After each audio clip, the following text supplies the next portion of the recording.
ഈ ഒരു വീഡിയോ മുഴുവനും കേൾക്കാതെ പോകരുത് കേട്ടോ നിങ്ങള്. ഹസ്ബൻഡ് റഹ്മാൻ കൂടെ വർക്ക് ചെയ്തിരുന്ന ആളെ ബൈക്കാണ്. കുറച്ച് ക്യാഷ് തരാണ്ടായിരുന്നു ആളെ എന്റെ ഹസ്ബൻഡിന്.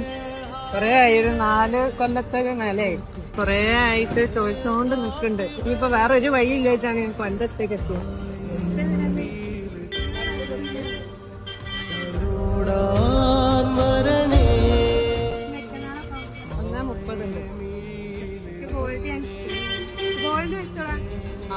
എനിക്ക് പറയാനുള്ളത്, നീ ഭാഗ്യം ചെയ്തവരാണ് ഇതുപോലൊരു ഭാര്യയെ കിട്ടിയത്. ഒറ്റയടിക്ക് ഒന്നും നോക്കാതെ പറഞ്ഞു നാളെ ഗോൾഡെങ്കിലും വെച്ചിട്ട് ആ പൈസ തരാന്നല്ലേ. നമ്പർ ഈ നമ്പറിൽ ഗൂഗിൾ പേ ഉണ്ടോ, വാട്സാപ്പ് ഉണ്ടോ? ഒരു മിനിറ്റ്.